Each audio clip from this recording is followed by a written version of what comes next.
Hi my dear divine souls. எல்லா தெய்வீக ஆத்மாக்களையும் நம்முடைய இந்த twin flames Shivashakti soul journey சேனலின் மூலியமா சந்திக்கிறதுல ரொம்ப ரொம்ப மகிழ்ச்சி. மை டியர் டிவைன் சோல்ஸ், உங்ககிட்ட ஒரு கேள்வி. உங்க வாழ்க்கையில சில நேரம் இந்த மாதிரி நடந்திருக்கா? அதாவது திடீர்னு உங்களுக்குள்ள ஒரு வாய்ஸ், ஒரு உள்குரல் ஏதாவது இப்படி சொல்லியிருக்கா, இத பண்ணு, அங்க போ, இந்த பர்சனுக்கு கால் பண்ணு, அப்படி இல்லைன்னா சில நேரம் உங்களுக்கு ஒரு கட் ஃபீலிங், உள் உணர்வு வந்திருக்கும், இது சரி, இது செய்யணும் அப்படின்னு. இப்படியெல்லாம் உங்களுக்குள்ள கேள்வி வந்ததா?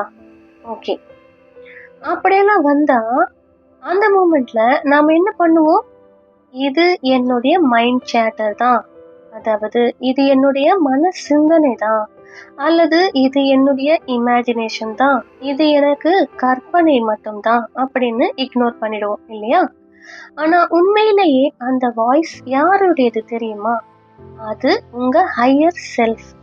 ஆமாம், நம்ம ஒவ்வொருத்தருக்கும் நம்மள வழிகாட்டிக்கிட்டு இருக்கும் ஒரு இன்னர் கைடன்ஸ் சிஸ்டம் ஒன்று இருக்கு. அதாவது நமக்குள்ள வழிகாட்டல் அமைப்பு ஒன்று இருக்கு. ஆனா ப்ராப்ளம் என்னன்னா, நாம அதை லிசன் பண்ண கத்துக்கல, அதை கேட்க நாம கத்துக்கல.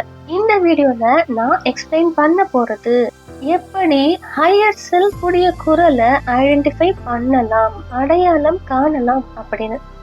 அது மைண்ட் சேட்டர் இல்ல அப்படிங்கறத எப்படி தெரிஞ்சுக்கலாம், அது ஜஸ்ட் நம்ம மன சிந்தனை தான் அப்படிங்கிறது இல்ல அப்படிங்கறத எப்படி தெரிஞ்சுக்கலாம், எப்படி டெய்லி லைஃப்ல அந்த கைடன்ஸை ஃபாலோ பண்ணலாம் அப்படிங்கறது தான் பார்க்க போறோம்.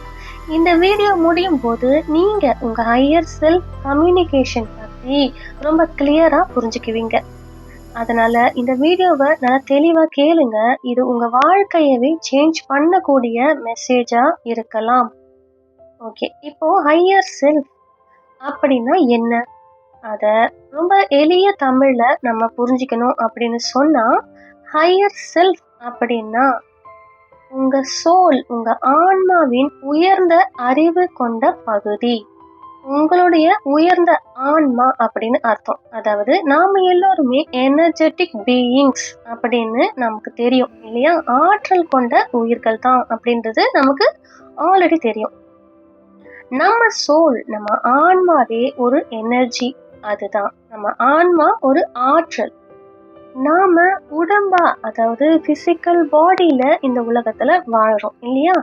ஆனா நம்ம ஆன்மா, நம்ம சோல், அதுக்கு உடம்பு மட்டும் இல்ல, அது ஒரு பெரிய ஸ்பிரிச்சுவல் எனர்ஜி, ஒரு ஆன்மீக ஆற்றல். ஸோ அந்த சோல் எனர்ஜில ஒரு பகுதி மட்டும்தான் இந்த உடம்புல இருக்குது. மற்றொரு உயர்ந்த பகுதி அந்த ஸ்பிரிச்சுவல் டைமென்ஷன்ல, அந்த ஆன்மீக பரிமாணத்துல, ஹையர் டைமென்ஷன்ல, மேலான ஆன்மீக நிலையில இருக்கும். அங்க இருந்துகிட்டே நம்ம வாழ்க்கைய கைட் பண்ணிக்கிட்டே இருக்கும். மறுபடியும் சொல்ற, தெளிவா புரிஞ்சுக்கோங்க மை டியர் டிவைன் சோல்ஸ். நம்ம சோல் எனர்ஜியின், நம்ம ஆன்மாவின் ஒரு உயர்ந்த பகுதி ஸ்பிரிச்சுவல் லெவல்ல இருந்து, ஆன்மீக நிலையில இருந்து நம்மளை கைட் பண்ணிக்கிட்டோம், வழிகாட்டிக்கிட்டோம் இருப்பாங்க. அந்த வழிகாட்டும் ஆன்மாவின் பகுதிய, அந்த எனர்ஜியை தான் நம்ம ஹையர் செல்ஃப், அதாவது உயர்ந்த ஆன்மா அல்லது உள் வழிகாட்டி அப்படின்னு சொல்றோம்.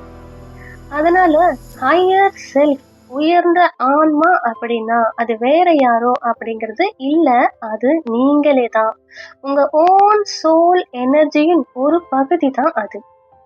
எளிமையா சொன்னா, ஹையர் செல்ஃப் உங்களுக்குள்ள இருக்கும் உண்மையான அறிவு, உங்க ஆன்மாவின் உயர்ந்த அறிவு, உங்க உள் வழிகாட்டி, உங்க ஆன்மீக வழிகாட்டி. சரி, ஹையர் செல்ஃப் எப்படி நம்ம கிட்ட பேசுவாங்க, அது எப்படி நம்ம கூட பேசும்? ஹையர் செல்ஃப் நம்முடன் ஃபோன் கால் மாதிரி பேசாது. ஹையர் செல்ஃப் நம்முடன் நேரான குரல்ல பேச மாட்டாங்க. அது யூசுவலி இன்னர் வாய்ஸா, உள் குரலா இருந்து வழிகாட்டுவாங்க. இன்ட்யூஷனா இருந்து, கட் ஃபீலிங்ல, உள் உணர்வா இருந்து, திடீர்னு வரும் கிளியர் தாட்ஸா, தெளிவான எண்ணமா, சில நேரம் ட்ரீம்ஸ்ல, கனவுல இப்படி நமக்கு மெசேஜ கொடுப்பாங்க. உதாரணம், நீங்க எங்கேயாவது போகணும்னு ஒரு ஸ்ட்ராங் ஃபீலிங் வந்துச்சுன்னா, அல்லது உங்களுக்கு திடீர்னு யார்கிட்டயாவது ஒரு கால் பேசணும், கால் பண்ணணும்னு சடன்லி ஒரு ஸ்ட்ராங்கான ஃபீலிங் அப்படி தோணுச்சுன்னா, அது சில நேரம் ஹையர் செல்ஃப் உடைய கைடன்ஸா இருக்கலாம். சரி, ஹையர் செல்ஃப் என்ன செய்யும்? ஹையர் செல்ஃப் எப்போதுமே உங்களை ப்ரொடெக்ட் பண்ணுவாங்க, உங்களை பாதுகாப்பாங்க, சரியான டைரக்ஷன்ல, சரியான திசைய உங்களுக்கு காட்டுவாங்க, உங்க லைஃப் பர்பஸ், உங்க வாழ்க்கையின் நோக்கத்துக்கு உங்களை கொண்டு போக கைட் பண்ணுவாங்க. அது எப்போதுமே லவ், அன்பு மற்றும் பீஸ், அமைதி, அந்த எனர்ஜில இருந்து மட்டும்தான் வரும். சிம்பிளா நீங்க நினைவுல வச்சுக்கோங்க, உங்க ஹையர் செல்ஃப்னா உங்க வாழ்க்கையில எப்போதுமே உங்களை சரியான பாதைக்கு மட்டுமே வழிகாட்டும். உங்க ஆன்மாவின் உயர்ந்த அறிவு, அதுக்கு மட்டுமே அது வழிகாட்டும். உங்க ஹையர் செல்ஃப் உங்க ஆன்மாவின் உயர்ந்த அறிவு. அதனால சில நேரம் உங்க இன்னர் வாய்ஸ் சொல்றத இக்னோர் பண்ணாதீங்க. உங்க உங்க ஹையர் செல்ஃப் மெசேஜா அது இருக்கலாம். ஒரு ஈஸியான எக்ஸாம்பிள் இங்க சொல்லணும்னா, ஒரு சிச்சுவேஷன்ல 2 தாட்ஸ் வரும். நீ இத செய்ய முடியாது, நீ ஃபெயில் ஆக தான் போற, இத செஞ்சா உன்னால ஜெயிக்க முடியாது, நீ இதுல தோத்து தான் போவ அப்படின்னும் வரும். இது பெரும்பாலும் ஈகோ மைண்ட், அந்த அகம்பாவ மனம். 2வது, பயப்படாத, ட்ரை பண்ணு, இது நல்லது அப்படின்னு ஒரு குரல் வரும். இது பெரும்பாலும் ஹையர் செல்ஃபுக்கான கைடன்ஸ். சிம்பிளா சொல்லணும்னா, ஹையர் செல்ஃப் உயர்ந்த ஆன்மானா நம்ம எப்போதுமே சரியான பாதைக்கு மட்டுமே வழிகாட்டும் நம்ம ஆன்மாவின் உயர்ந்த அறிவு. ஓகே, இப்ப ஹையர் செல்ஃப்னா என்ன, ஹையர் செல்ஃப் யாரு அப்படின்னு தெரிஞ்சிச்சு. இப்ப அடுத்தது, நிறைய பேர் எனக்கு என்னுடைய ஹையர் செல்ஃப், என்னுடைய உயர்ந்த ஆன்மா கூட அந்த உள்ளார்ந்த அறிவு கிட்ட இருந்து எந்த மெசேஜும் கேட்கல, இது எப்படி இருக்கும் அப்படின்றது எனக்கு தெரியல, எப்படி ஹையர் செல்ஃப் கிட்ட பேசுறதுன்னு எனக்கு தெரியல, நான் என்னுடைய ஹையர் செல்ஃப் கிட்ட பேசுறேனா இல்ல நானே என்னோட மைண்ட்ல அந்த இமேஜினேஷன்ல அந்த கற்பனைய இருக்கிறேனா, நானா கற்பனை பண்ணிக்கிறேனா அப்படிங்கிறது எனக்கு புரியல, சுத்தமா புரியல அப்படின்னு சொல்றாங்க. இப்படி நிறைய டவுட், சந்தேகங்கள், நிறைய இஃப் அண்ட் பட்ஸ், இப்படி இருக்குமா அப்படி இருக்குமோ அப்படிங்கிற கேள்விகள் நிறைய பேருக்கு வரும். எஸ்பெஷலி ஹையர் செல்ஃப் கிட்ட, உயர்ந்த ஆன்மா கிட்ட கனெக்ட் ஆகணும்னா எப்படி கனெக்ட் ஆகணும் அப்படிங்கிற விஷயத்துக்கு நிறைய கேள்விகள் வரும். இந்த இணைப்பை எப்படி செய்யணும், எனக்கும் என்னுடைய ஹையர் செல்ஃபுக்குமான அந்த இணைப்பை நான் எப்படி புரிஞ்சுக்கணும் அப்படிங்கிற கேள்வி, பலவிதமான கேள்விகளா உங்களுக்குள்ள தோணும். ஸோ அடுத்ததா இப்ப நாம மெயினா தெரிஞ்சுக்க போறது, எப்படி ஹையர் செல்ஃப் கிட்ட கனெக்ட் ஆகணும் அப்படின்னு, அந்த உயர்ந்த ஆன்மா கிட்ட எப்படி இணைக்கணும் அப்படின்னு. நாம உண்மையாவே ஹையர் செல்ஃப் கிட்ட கம்யூனிகேட் பண்றோமா இல்லையா, அவங்க கிட்ட நம்ம சரியான தொடர்புல தான் இருக்கிறோமா இல்லையா அப்படிங்கறத எப்படி தெரிஞ்சுக்கலாம்? அதை கண்டுபிடிக்க சில டெக்னிக்ஸ் இருக்கு, சில முறைகள் இருக்கு. இதை எல்லாத்தையுமே நான் இப்போ எக்ஸ்பிளைன் பண்றேன். நீங்க ஹையர் செல்ஃப் கிட்ட கனெக்ட் ஆகுறதும், கம்யூனிகேட் பண்றதும், அவங்க கூட இணைப்புல இருக்கிறதும், அவங்க கூட தொடர்பு கொள்றதும், அல்லது அதோட அலைன் ஆகுறதும், உங்களுடைய அந்த ஹையர் செல்ஃப் கிட்ட ஒத்திசைவுல வர்றது, இது எல்லாமே எனர்ஜெட்டிக் லெவல்ல மட்டும்தான் நடக்கும், ஆற்றல் நிலையில மட்டும்தான் நடக்கும். நீங்க ஹையர் செல்ஃப் கிட்ட கம்யூனிகேட் பண்றீங்கன்னா அந்த நேரத்துல உங்க பிசிக்கல் பர்சனாலிட்டி, உங்களுடைய உடல் அடையாளம் அல்லது ஈகோ செல்ஃப் அது முக்கியம் இல்லை. அகம்பாவம் மற்றும் நான் அப்படிங்கிற அந்த உணர்வு அங்க இருக்கக்கூடாது, அது அங்க முக்கியமே இல்லை. அதுக்கு பதிலா உங்க சோல் எனர்ஜில தான் டைரக்டா ஹையர் செல்ஃப் கிட்ட கனெக்ட் ஆகி கம்யூனிகேட் பண்ண முடியும். உங்களுடைய ஆன்மாவின் ஆற்றல், அது மூலியமா உயர்ந்த ஆன்மா கிட்ட உங்களால கனெக்ட் பண்ண முடியும், கம்யூனிகேட் பண்ண முடியும். இந்த கம்யூனிகேஷன் எனர்ஜெட்டிக் வேல மட்டுமே நடக்கும், ஆற்றல் வழியா மட்டுமே நடக்கும். அதாவது டெலிபதி மாதிரி, மன தொடர்பு மாதிரி. உண்மையா சொல்லணும்னா, நாம எல்லோருமே நேச்சுரலாவே ஹையர் செல்ஃப் கிட்ட கம்யூனிகேட் பண்ணிக்கிட்டே தான் இருக்கோம். அவேக்கனிங் இல்லாத பீப்பிள்ஸ் கூட சம்டைம்ஸ் இப்படி சொல்லுவாங்க. ஆன்மீக விழிப்படையாதவங்க கூட இப்படி சொல்றத நீங்க கேட்டிருப்பீங்க. எனக்கு ஒரு கட் ஃபீலிங் ஏதோ சொல்லிடுச்சு. என்னுடைய உள் உணர்வு இப்படி சொல்லுது. அதெல்லாமே ரொம்ப சரியா இருக்கு. நான் நினைக்கிறது எல்லாமே சரியா இருக்குது அப்படின்னு. அப்படி இல்லைன்னா என்னுடைய சிக்ஸ்த் சென்ஸ், அதாவது என்னுடைய 6வது உணர்வு எனக்கு நிறைய கைடன்ஸ் எல்லாம் கொடுக்குது. எனக்கு தெரியல, ஆனா எனக்கு ஜஸ்ட் ஒரு சென்ஸ் ஆஃப் நோயிங் இருக்கு. உள்ளுக்குள்ள தெரிஞ்ச மாதிரி உணர்வு வந்துருச்சு. இதெல்லாம் எனக்கு தானாவே நடக்குது. எனக்கு ஜஸ்ட் இதெல்லாமே ரொம்ப கிளியரா தெரியுது. முன்னாடியே என்னால ஃபீல் பண்ண முடியும் அப்படின்னு எல்லாம் சொல்லுவாங்க. நாம இந்த மாதிரி டேர்ம்ஸ் யூஸ் பண்ணும்போது அது உண்மையிலேயே என்னன்னா, நீங்க ஹையர் செல்ஃப் கிட்ட கம்யூனிகேட் பண்றதுக்கு ஒரு எவிடன்ஸ் தான். அதுதான் ஒரு சான்று. அது கான்ஷியஸ்லி நீங்க இருக்கலாம், நீங்க ரொம்ப கரெக்டா அதை உணர்ந்து இருக்கலாம், அல்லது அன்கான்ஷியஸ்லியும் நீங்க உணர்ந்து இருக்கலாம். உங்களுக்கே தெரியாமலேயே கூட நீங்க அதை உணர்ந்திருக்கலாம். ஆனா அந்த கம்யூனிகேஷன், அந்த தொடர்பு எப்போதுமே நடக்குது. இப்ப கொஸ்டின் என்னன்னா, நாம இந்த பிசிக்கல் பாடியில, இந்த உடல்ல இருக்கும்போது எப்படி ஹையர் செல்ஃப் கிட்ட கனெக்ட் ஆகுறது, எப்படி அந்த இணைப்பு வச்சுக்கிறது அப்படின்னு.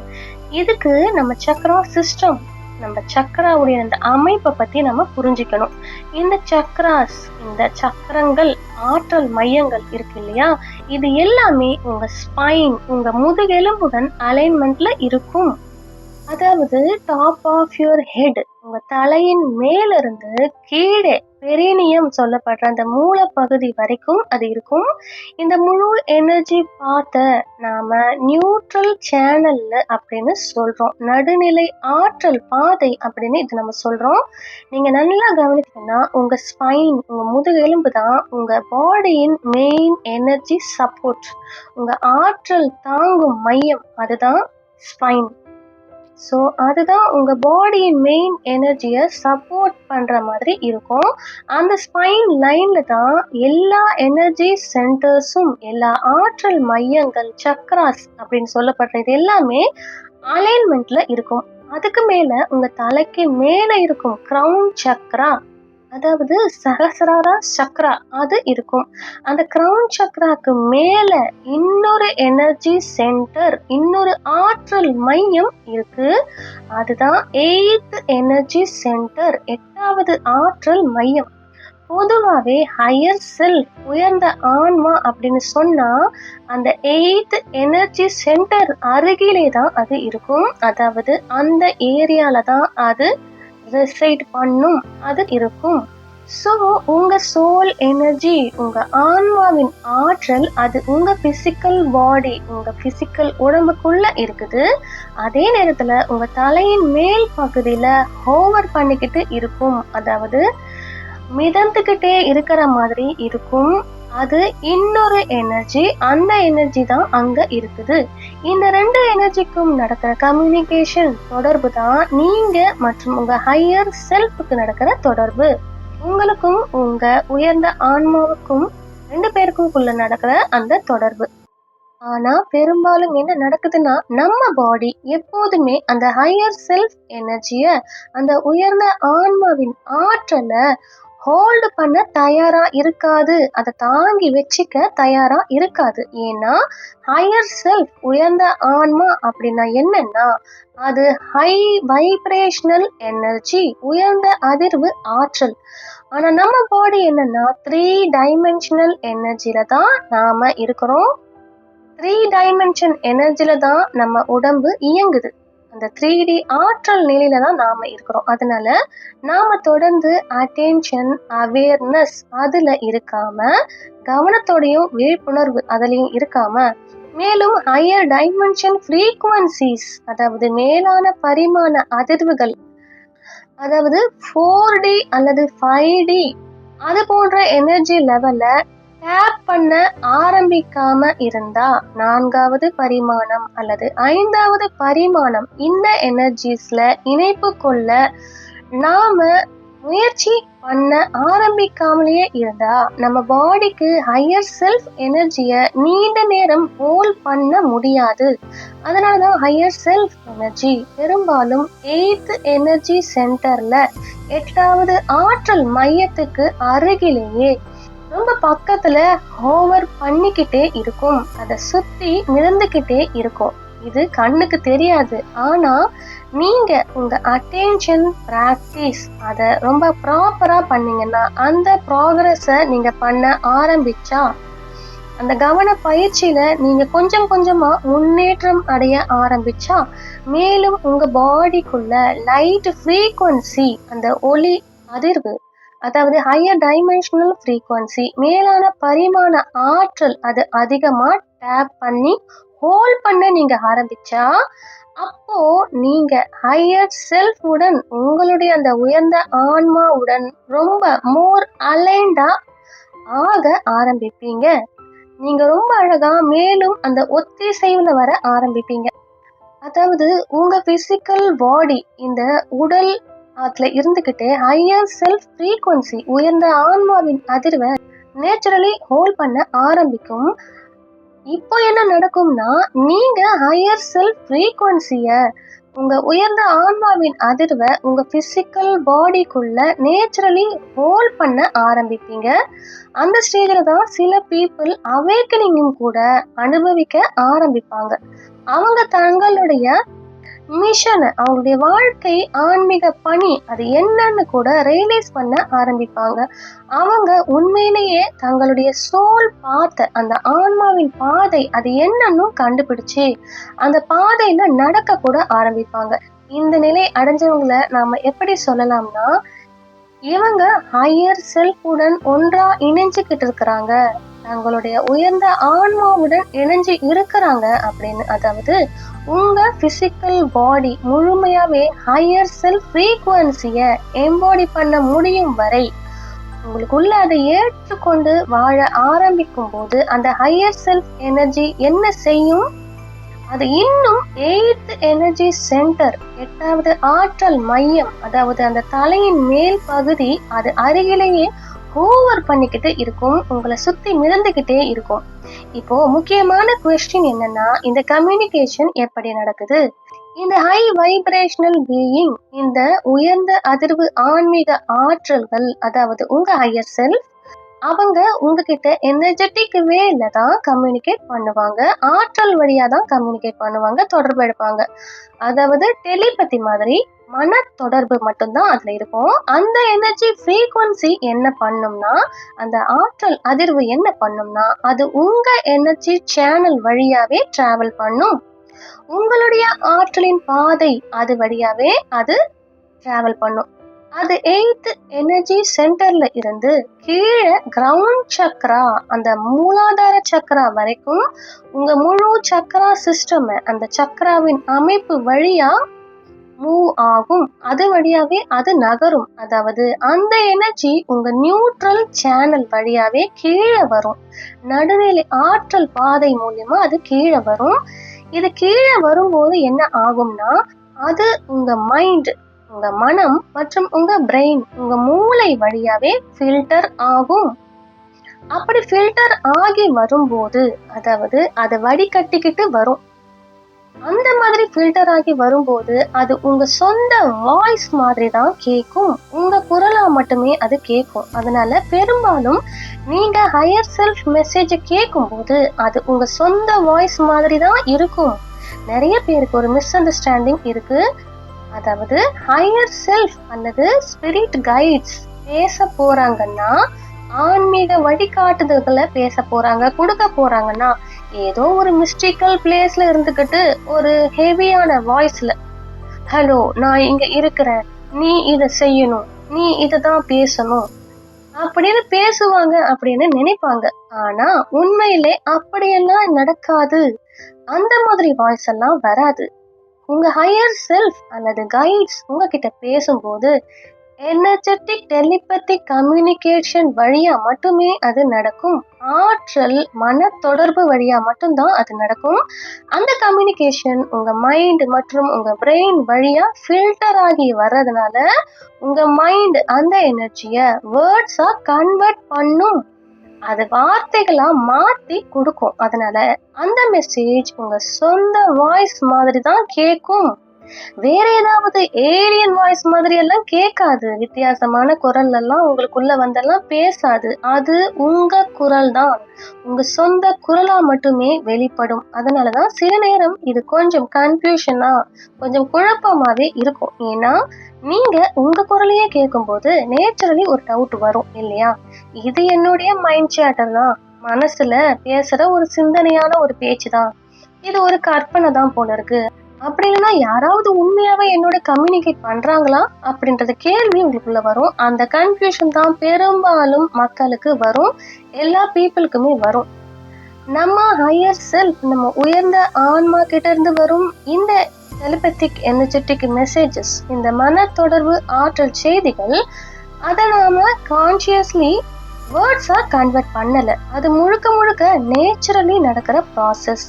அது நம்மளாம் செய்யற விஷயம் இல்லை, அது ரொம்ப இயற்கையாவே நடக்கிற ஒரு ப்ராசஸ். நம்ம பாடி, உடல், மைண்ட், மனம் மற்றும் சோல், ஆத்மா, உடல், மனம், ஆத்மா, இந்த மூன்றும் சேர்ந்து அந்த எனர்ஜெட்டிக் கம்யூனிகேஷனை கேட்ச் பண்ணி அந்த ஆற்றல் தொடர்பை பிடிச்சு அதை நமக்கு புரியும் லாங்குவேஜ் அல்லது அண்டர்ஸ்டாண்டிங்கா கன்வெர்ட் பண்ணும். நம்மளுடைய மொழி மற்றும் நம்முடைய புரிதலை வச்சு அது கன்வெர்ட் பண்ணும். அது எல்லாம் சப்கான்ஷியஸ் லெவல்ல தானாவே நடக்கும். நாமளே அறியாம இருக்கும்போது நம்ம மனநிலை அதை தானாவே கொண்டு வரும். நீங்க அதை கான்சியஸ்லி பண்ண வேண்டியதே இல்லை. ஆனா இந்த முழு ப்ராசஸ் என்னன்னா, அந்த எனர்ஜி மெசேஜஸை ரிசீவ் பண்றது, அதை மைண்ட் அண்ட் பிரெயின் வழியா ஃபில்டர் பண்றது, அது உங்க சொந்த வாய்ஸ் மாதிரி கேட்கறது, அதை நீங்க கான்சியஸ்லி அண்டர்ஸ்டாண்ட் பண்றது, நீங்க அதை உணர்ந்து புரிஞ்சுக்கணும். இது எல்லாமே ஒரு ப்ராசஸ், இது ஒரு விதமான நடைமுறை. நீங்க ஹையர் செல்ஃப் கிட்ட கம்யூனிகேட் பண்றது எப்படியோ அதே மாதிரி நீங்க அதர் லைட் பீயிங்ஸுடனும் கம்யூனிகேட் பண்ணலாம். ஒளி ஆன்மீக உயிர்கள், அவங்க கூடயும் கூட நீங்க அந்த மாதிரி கம்யூனிகேட் பண்ண முடியும்.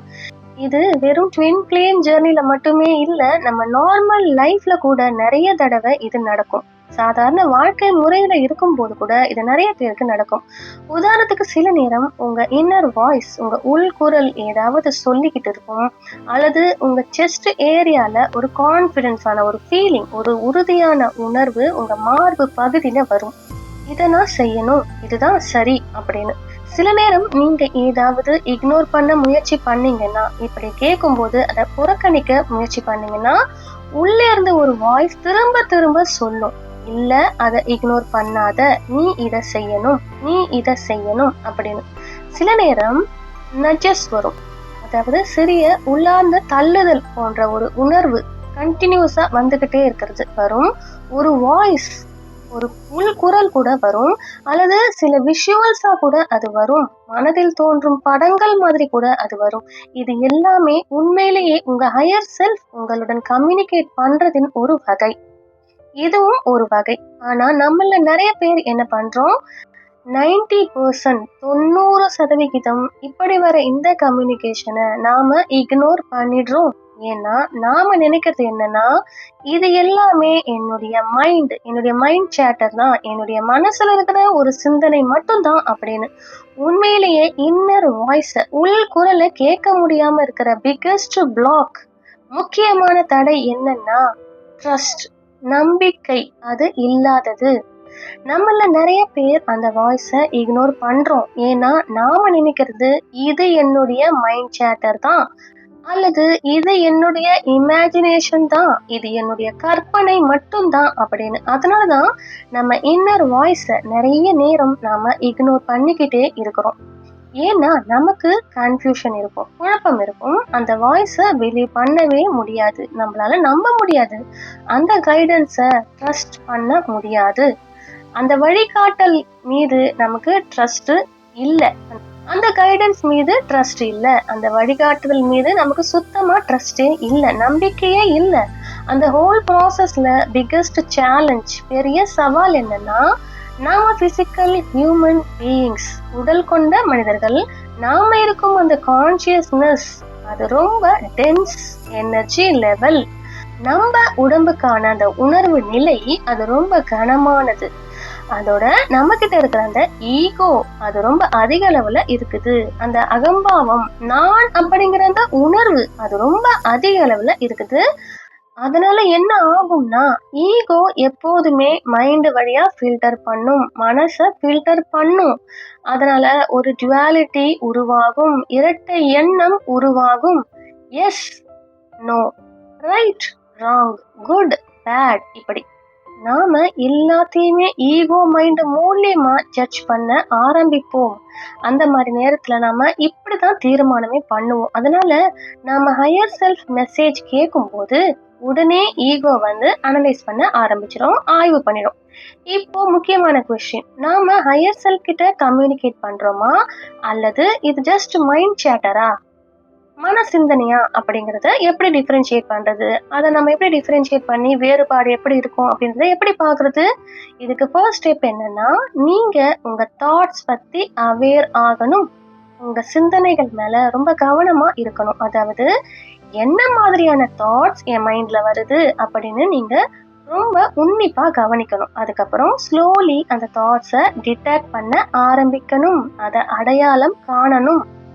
உதாரணத்துக்கு, எந்த ஒரு தாட் வந்தாலும் இது ஈகோ தாட்டா அப்படின்னா இது என்னுடைய கைடன்ஸ் மெசேஜா இப்படின்னு நீங்க டிஃபரன்ஷியேட் பண்ணி பார்க்க ஆரம்பிக்கணும். இப்படி டிடெக்ட் பண்ண ஆரம்பிச்சீங்கன்னா ஸ்லோலி ஒரு டிஃபரன்ஸ் தெரியும். அதாவது ஒவ்வொரு தாட்டுக்கும் ஒரு ஃபீலிங், ஒரு உணர்வு கண்டிப்பா இருக்கும், ஒரு டோன் இருக்கும், ஒரு அதிர்வுக்கான உணர்வு இருக்கும். அந்த எனர்ஜி வைப்ரேஷன் உங்களுக்கு ஒரு வைபை கொடுக்கும், அந்த உள்ளாந்த உணர்ச்சி சைகையை கொடுக்கும். அந்த கம்யூனிகேஷன் உங்களுக்கு ஒரு ஃபீலிங்கை தரும். அது உங்களுக்கு எப்படி சொல்லும்னா, நீ இதை செய்யணும் அல்லது நீ இதை செய்யக்கூடாது. இப்படி இந்த வித்தியாசமான 2 கைடன்ஸ் உங்களுக்கு வரும். உங்க மனசு அப்படி சொல்லும். உங்க மைண்ட்ல சில நேரம் இப்படி பேசும் தாட்ஸ் வரும். நீ ரொம்ப லேசி, நீ ரொம்ப சோம்பேறி, நீ இவ்வளவு நாளா இங்க இருக்க, ஏதாவது செய்யணும், எழுந்து ஏதாவது பண்ணு அப்படின்னு வரும். அப்படி இல்லைன்னா உங்களை அனலைஸ் பண்ற மாதிரி, உங்களை ஆய்வு பண்ற மாதிரி அல்லது ஜட்ஜ் பண்ற மாதிரியும் தாட்ஸ் வரும். உங்களுக்குள்ள இருக்கிற அந்த குறைய சொல்ற மாதிரி தாட்ஸும் வரும். உதாரணத்துக்கு, நீ இது சரியா செய்யல, நீ நல்லவனா கெட்டவனா, நீ நல்லவளா கெட்டவளா, இது சரியா தவறா, இப்படி டுவாலிட்டியில இரட்டை தீர்ப்பு அல்லது ஜட்ஜ்மெண்ட் இருக்கிற மாதிரி ஸ்டேட்மெண்ட்ஸ் உங்க மைண்ட்ல வந்தா, குறை சொல்ற மாதிரி இரட்டை தீர்ப்பு உங்களுக்குள்ள வந்துகிட்டே இருந்தா, அது பெரும்பாலும் ஈகோல இருந்து வருது. உங்களுக்குள்ள இருக்கிற அந்த அகம்பாவத்துல இருந்து வருது, அந்த ஈகோல இருந்து வருது. ஏன்னா ஈகோ எப்போதுமே என்ன பண்ணும்னா, உங்களிடம் டிமாண்ட் வைக்கும், உங்க கோரிக்கைகளை கட்டாயப்படுத்தி டிமாண்ட் பண்ணும், உங்களை ஜட்ஜ் பண்ணும். எல்லாத்தையுமே குட் பேட், நல்லது கெட்டது, எஸ் நோ, ஆம் இல்லை, ரைட் ராங், சரி தவறு அப்படின்னு பிரிச்சு பேசும். ஆனா ஹையர் செல்ஃப், உங்க உயர்ந்த ஆன்மா அல்லது ஸ்பிரிட் கைட்ஸ், ஆன்மீக வழிகாட்டிகள் பேசும்போது எப்படி இருக்கும்னா, அவங்க யூஸ்வலி ரொம்ப சிம்பிள் சென்டென்ஸா மட்டும்தான் பேசுவாங்க, எளிய சொற்கள் மூலியமா மட்டுமே கம்யூனிகேட் பண்ணுவாங்க. உதாரணத்துக்கு, அங்க போ, இந்த பர்சனுக்கு கால் பண்ணு, அந்த பார்ட்டிக்கு போ, ஒரு டீ குடி, கொஞ்சம் வாக் போ, கொஞ்சம் நட, இப்போ கார் ரைடுக்கு போ, அந்த புக்கை படி, அந்த புக் எடுத்து பாருங்க. இந்த ஸ்டேட்மெண்ட்ஸ் எல்லாம் எப்படி இருக்கு? இதெல்லாமே ரொம்ப சிம்பிள். இப்போ இதுல டியூவாலிட்டி கிடையாது, அதாவது நல்லது கெட்டது இதுல கிடையாது, ஜட்ஜ்மெண்ட் கிடையாது, குறை கூறுதல் அது இங்க கிடையாது, அனலைஸ் கிடையாது, ஆய்வு பண்றது மாதிரி எந்த சிந்தனையும் எந்த வார்த்தைகளும் இதுல கிடையாது. அது ஜஸ்ட் ஒரு சிம்பிள் கைடன்ஸ் மாதிரி மட்டுமே இருக்கும், எளிய வழிகாட்டுதலா மட்டும்தான் அது இருக்கும். இன்னொரு இம்பார்ட்டன்ட் பாயிண்ட் என்னன்னா, இந்த ஸ்டேட்மெண்ட்ல பெருசா இமோஷன்ஸ் இருக்காது, உணர்ச்சி அது இதுல இருக்காது. உதாரணத்துக்கு, go for a walk, read book, take that call, take that photo. இந்த மாதிரி ஸ்டேட்மெண்ட்ஸ் இதெல்லாமே ரொம்ப simple and emotional less statements, உணர்ச்சி கலக்காத ஸ்டேட்மெண்ட்ஸ். ஆனா இதுல இருக்கும் ஒரே எமோஷன் என்னன்னா பியூர் லவ், தூய அன்பு. அந்த பியூர் லவ்விங் கைடன்ஸ் தான் ஹையர் செல்ஃப் மற்றும் ஸ்பிரிட் கைட்ஸ் அவங்க கிட்ட இருந்து வரும். ஸோ நீங்க இப்படி சிம்பிள் கைடன்ஸ் ஸ்டேட்மெண்ட்ஸ் கேட்குறீங்கன்னா அது ஹையர் செல்ஃப் அல்லது ஸ்பிரிட் கைட்ஸ், உங்களுடைய உயர்ந்த ஆன்மா அல்லது ஆன்மீக வழிகாட்டிகள் அவங்க கிட்ட இருந்து வர மெசேஜ் அப்படின்னு ரொம்ப ஸ்ட்ராங்கா புரிஞ்சுக்கலாம். இப்போ கொஸ்டின் என்னன்னா, ஹையர் செல்ஃப் குரலை எப்படி ப்ராக்டிஸ் பண்ணி கேட்கலாம்? நிறைய பேர் இப்படியும் சொல்லுவாங்க, எனக்கு இதெல்லாம் கேட்கவே இல்லை, எப்படி ஹையர் செல்ஃப் கிட்ட கம்யூனிகேட் பண்றதுன்னு தெரியல அப்படின்னு. அப்படி சொல்றீங்கன்னா முதல்ல நீங்க செய்ய வேண்டிய ஃபர்ஸ்ட் ஸ்டெப் என்னன்னா, எனக்கு கேட்காது அப்படின்ட்டு சொல்றத முதல்ல ஸ்டாப் பண்ணணும். இப்படி நீங்க பேசுறத நிறுத்தணும். ஏன்னா உண்மையிலேயே என்னன்னா உங்களுக்கு கேக்குது, ஆனா நீங்களே உங்களை பிளாக் பண்ணிக்கிறீங்க. நீங்களே உங்களுக்கு அப்படி ஒரு தடைய போடுறீங்க, எனக்கு கேட்காது அப்படின்னு உங்களுக்குள்ள நீங்களே சொல்லிடுறீங்க. மேலும் இன்னொரு ப்ராப்ளம் என்னன்னா, உங்களுக்கு வர்ற அந்த கைடன்ஸ், அந்த வழிகாட்டுதல் உண்மையாவே ஹையர் செல்ஃப் மெசேஜ்னு ட்ரஸ்ட் பண்ண முடியாம இருக்கிறது, நம்பிக்கை இல்லாம இருக்கிறது. அதனால ஃபர்ஸ்ட் திங், எனக்கு கேட்காது அப்படின்ற சொல்றத முதல்ல நிறுத்துங்க. செகண்ட் திங், உங்களுக்கு என்ன மெசேஜ் வந்தாலும், எப்படிப்பட்ட மெசேஜ் வந்தாலும், அது எதுவா இருந்தாலும் அதை ட்ரஸ்ட் பண்ண ஆரம்பிங்க. அதில் கம்ப்ளீட்டா நம்பிக்கைய வைங்க. நீங்க உண்மையாவே ஹையர் செல்ஃப் கம்யூனிகேஷன் கிடைக்குது அப்படின்னு பிலீவ் பண்ண ஆரம்பிச்சாதான் இது எல்லாமே உங்களால புரிஞ்சிக்க முடியும். நம்பிக்கை அது கண்டிப்பா இந்த இடத்துல தேவை. நம்புங்க. நீங்க அந்த கம்யூனிகேஷனை எவ்வளவு பிலீவ் பண்றீங்களோ, எவ்வளவு ட்ரஸ்ட் பண்றீங்களோ, அவ்வளவு அது ஸ்ட்ராங்காக ஆரம்பிக்கும். அது ரொம்ப வலிமையானதா மாற ஆரம்பிக்கும். உங்களால தெளிவா அதை புரிஞ்சிக்க முடியும். அப்போ உங்களுக்கு கிளியராகவே புரியும், இது என்னுடைய மைண்ட் சேட்டர், இது என் மனசிந்தனை, இது என்னுடைய ஈகோ, இது என்னுடைய அகம்பாவம், இது என் ஹையர் செல்ஃப்கான மெசேஜ் அப்படின்னு. ஸோ ஸ்லோவா ஸ்டடியா ப்ராக்டிஸ், ட்ரையல், எரர், பயிற்சி, முயற்சி மற்றும் தவறு மூலியம் கற்றுக்கொள்ற அந்த விஷயம் மூலியமா நீங்க டிஃபரன்ஷியேட் பண்ண கத்துக்குவீங்க. நீங்க செய்ய வேண்டியது என்னன்னா, உங்க மைண்ட்ல வரும் அந்த வாய்ஸஸ், உங்க உள் குரல்கள் மீது அட்டென்ஷன், அந்த கவனத்தை கொடுக்க ஆரம்பிக்கணும். டெய்லி பேசிஸ்ல தினசரியா உங்க வாழ்க்கையில அந்த தாட்ஸை அப்சர்வ் பண்ண ஆரம்பிக்கணும். நீங்க அப்படி ஆரம்பிச்சீங்கன்னா, அப்படி கவனிக்க தொடங்கினீங்கன்னா தான் இது எல்லாமே நடக்கும். நமக்கு நாள் முழுக்க இதை செய்ய முடியாது, அது நார்மல் தான். ஆனா நாள் முழுக்க எப்போ டைம் கிடைக்குதோ, ஒரு நாள்ல எப்பெல்லாம் உங்களுக்கு அப்படி ஒரு டைம் கிடைக்குதோ அப்ப எல்லாமே இதை ப்ராக்டிஸ் பண்ண ஆரம்பிங்க.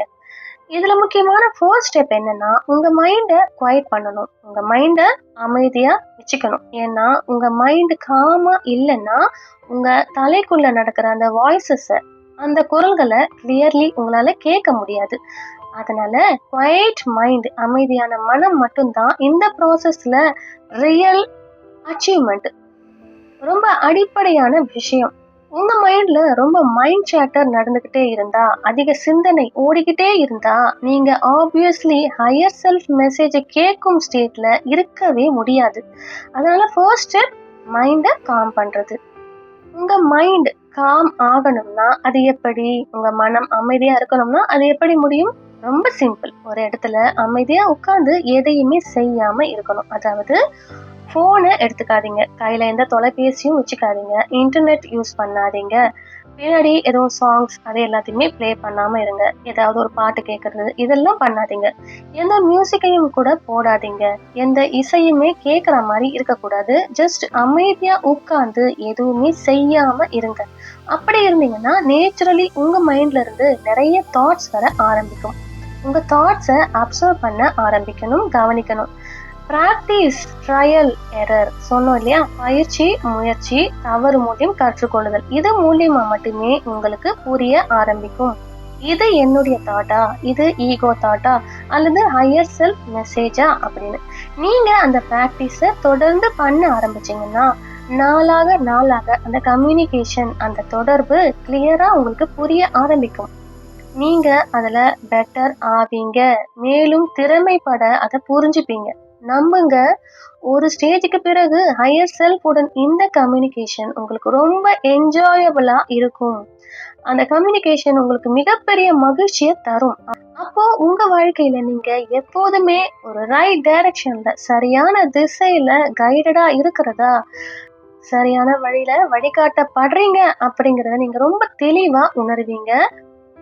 கைட் பண்ணப்படுவீங்க. அப்படி ஹையர் செல்ஃப் உடன் கனெக்ட் ஆகி இருந்தீங்கன்னா, நீங்க ரொம்ப ஹாப்பியாவும், ஃபுல் ஆஃப் லைஃபாவும் இருப்பீங்க. ரொம்ப மகிழ்ச்சியாவும், உற்சாகமான வாழ்க்கையும் நீங்க வாழுவீங்க. இப்போ நீங்க இந்த வீடியோ முழுசா கேட்ட பிறகு ஒரு விஷயத்த மட்டும் நினைவு வச்சுக்கோங்க. உங்க ஹையர் செல்ஃப், உங்க உயர்ந்த ஆன்மா எப்போதுமே உங்களுடன் கம்யூனிகேட் பண்ணிக்கிட்டே தான் இருக்குது. அது ஒருபோதுமே ஸ்டாப் ஆகாது. ஆனா கேள்வி என்னன்னா, நாம அத லிசன் பண்றோமா? அத கவனமா கேட்கிறோமா? அப்படிங்கிறது தான். நாம நம்ம ஈகோ வாய்ஸ கேட்கிறோமா? அல்லது நம்ம ஹையர் கைடன்ஸ கேட்கிறோமா? அப்படிங்கிறது தான். நீங்க டெய்லி லைஃப்ல கொஞ்சம் டைம் எடுத்துக்கிட்டு உங்க மைண்ட காம் பண்ணி உங்க இன்னர் வாய்ஸ அப்சர்வ் பண்ண ஆரம்பிச்சீங்கன்னா, நாளாக நாளாக உங்களுக்கு அந்த ஹையர் செல்ஃப் கைடன்ஸ் கிளியரா புரியும். அந்த கனெக்ஷன் வந்த பிறகு உங்க வாழ்க்கை ரொம்ப பீஸ்ஃபுல்லா, அமைதியா, ரொம்ப பர்பஸ்ஃபுல்லா, ஒரு பொருள் கொண்டதா மாறும். இந்த வீடியோ உங்களுக்கு ஹெல்ப்ஃபுல்லா இருந்துச்சுன்னா